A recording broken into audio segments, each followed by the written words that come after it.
بسم اللہ الرحمن الرحیم۔ مہمان نوازی کی سنتیں اور آداب کا بیان چل رہا ہے، مزید اس کی وضاحت کرتے ہیں۔ حضرت انس بن مالک رضی اللہ تعالی عنہ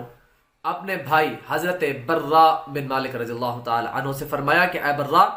آدمی جب اپنے بھائی کی اللہ عز و جل کے لیے مہمان نوازی کرتا ہے، اس کی کوئی جزا اور شکریہ بھی نہیں چاہتا، تو اللہ عز و جل اس کے گھر میں 10 فرشتوں کو بھیج دیتا ہے جو پورے 1 سال تک اللہ عز و جل کی تسبیح و تحلیل اور تکبیر پڑھتے رہتے ہیں اور اس انسان کے لیے دعائے مغفرت بھی کرتے رہتے ہیں۔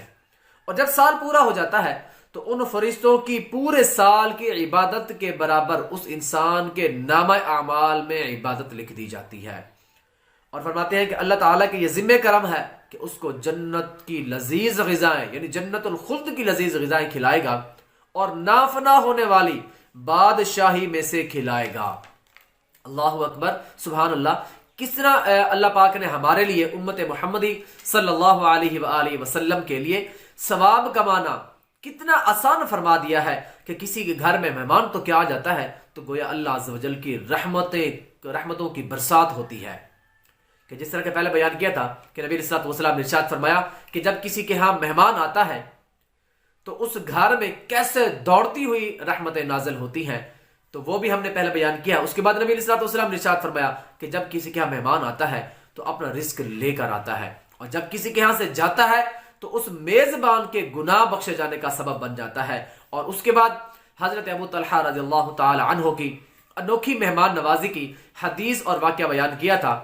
کہ جنہوں نے ایک رات کے اندر ایک مہمان نوازی کی تو اس کے بعد جب صبح نبی علیہ الصلوۃ والسلام کی بارگاہ رسالت میں حاضر ہوئے تو نبی علیہ الصلوۃ والسلام نے دور سے مسکرا کر فرمایا کہ اے ابو طلحہ، رات کی تیری مہمان نوازی اللہ عز و جل کو بہت پسند آئی۔ تو اگر آپ بھی صرف اللہ تعالیٰ کی رضا کی خاطر اگر کسی مہمان کی مہمان نوازی کریں گے تو انشاءاللہ تعالیٰ اس کا بہت زیادہ ثواب ملے گا۔ اور ابھی جو حدیث بیان کی ہے کہ صرف ایک آدمی کی یا اپنے بھائی کی، کسی بھی اپنی مسلمان بھائی کی یا دوستوں کی مہمان نوازی کرنا صرف اللہ تعالیٰ کی رضا کی خاطر، اور دل میں یہ نہ سوچنا کہ میں نے اس سے شکر ادا کرنا ہے، یہ میرا شکر ادا کرے گا یا مجھے اس کی جزا چاہیے، صرف اللہ تعالیٰ کی رضا کی خاطر جو انسان کسی اپنے بھائی کی مہمان نوازی کرتا ہے تو اللہ تعالیٰ اس کے گھر میں 10 فرشتوں کو بھیج دیتا ہے۔ اب یہ سوچیں کہ فرشتوں کا کام کیا ہے؟ صرف اور صرف اللہ تعالیٰ کی حمد و ثنا بیان کرنا، اس کی تسبیح و تحلیل اور تکبیر پڑھتے رہنا۔ تو ایک نہیں 10 فرشتے پورے سال میں کتنے عبادت انہوں نے کی ہوگی، پورے سال میں کتنی عبادت کی ہوگی، تو اس پوری عبادت کا ثواب جو ہے اس کے برابر اس انسان کے نام اعمال میں لکھ دیا جاتا ہے۔ تو بالکل یہ کہنا سچ ہے کہ جب کسی کے ہاں مہمان جاتا ہے تو اللہ تعالیٰ کی رحمتوں کی برسات شروع ہو جاتی ہے۔ اور فرماتے ہیں کہ اس قدر اجر و ثواب، اللہ اکبر۔ مگر ایک بات آپ ذہن میں رکھیے گا کہ ہر عمل میں، ہر کوئی بھی آپ نیک عمل کرتے ہیں اس کے اندر ایک چیز شرط ہے، وہ ہے اخلاص۔ اخلاص شرط ہے، اخلاص ضروری چیز ہے۔ اگر کوئی انسان دنیاوی مفاد، شہرت کے پیش نظر، دنیاوی جو شہرت ہوتی ہے اس کے پیش نظر مہمان کی مہمان نوازی کرے تو پھر ثواب کی امید نہیں۔ اور ہرگز اس قسم کی بات زبان تو زبان دل میں بھی نہیں لانی چاہیے۔ انسان کو دل کے اندر ایسی کوئی ملال پیدا ہی نہیں کرنا چاہیے کہ ہمارا مہمان تو بڑا بے مروت نکلا، کچھ دینا تو دور کی بات ہے، زبانی شکر تک ادا نہیں کیا۔ اگر ہمارے دل میں یہ بھی خیال آ گیا تو اس طرح ثواب ضائع ہو سکتا ہے۔ تو کوشش کریں کہ ان چیزوں کو اپنے اندر پیدا ہی نہ ہونے دیں۔ اگر ہمارے دل کے اندر ملال آتا ہے تو اس کو فوراً دور کریں، صرف اللہ عز و جل اور اس کے رسول کی رضا کی خاطر جو ہے اپنے مہمان کی، اپنے بھائی کی، اپنے دوستوں کی عزت کریں۔ اور آگے ایک اور مزید دلچسپ بات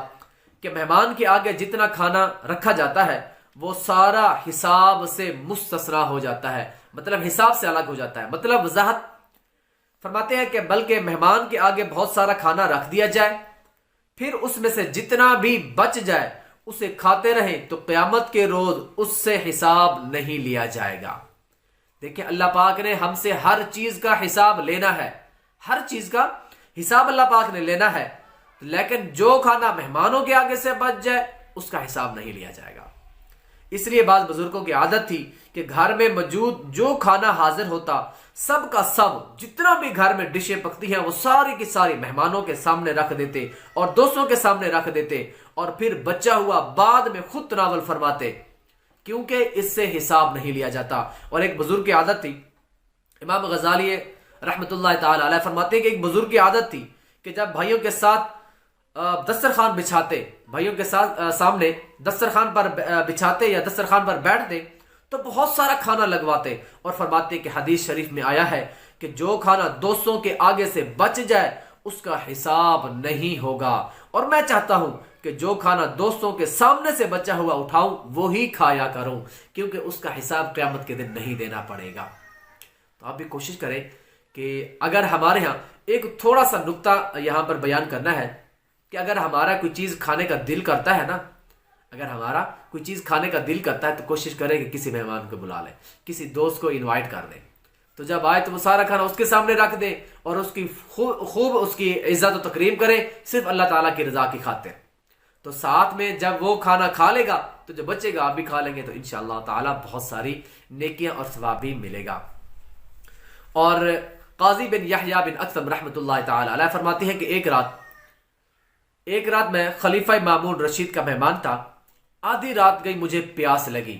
اور میں پانی پینے کے لیے اٹھا، تو مامون رشید نے اٹھنے کی وجہ پوچھی، تو میں نے کہا کہ پیاس لگی ہے، کہا اپنی جگہ جاؤ اور خود میرے لیے پانی لے کر آئے، تو میں نے کہا کوئی غلام یا باندی نہ تھا جس سے آپ پانی منگواتے؟ خلیفہ مامون رشید نے کہا کہ سب سو رہے ہیں، میں نے کہا کہ میں پھر خود پی لیتا ہوں، آپ نے اتنی زحمت کیوں کی ہے؟ تو خلیفہ مامون رشید نے کہا کہ مہمان سے خدمت نہیں لینا چاہیے، خدمت مہمان سے نہیں لینا چاہیے۔ اور ایک اور پیاری حکایت، امیر المؤمنین حضرت سیدنا عمر بن عبدالعزیز رضی اللہ تعالی عنہ ایک رات مہمان کے ساتھ گفتگو میں تھے کہ چراغ بجھ گیا،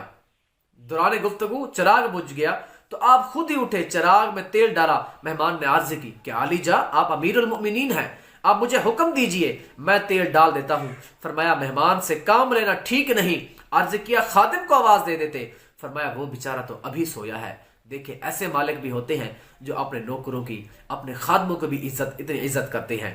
اور پھر فرمایا کہ میں تیل ڈالنے سے پہلے جو عمر بن عبدالعزیز تھا، تیل ڈالنے کے بعد بھی وہی عمر بن عبدالعزیز ہوں، میری شان میں کوئی کمی نہیں آتی۔ لیکن مہمان کی عزت کرنے سے اللہ پاک بہت ساری نیکیاں اور ثواب عطا فرماتا ہے۔ اللہ پاک ہم سب کو بھی عمل کرنے کی توفیق عطا فرمائے۔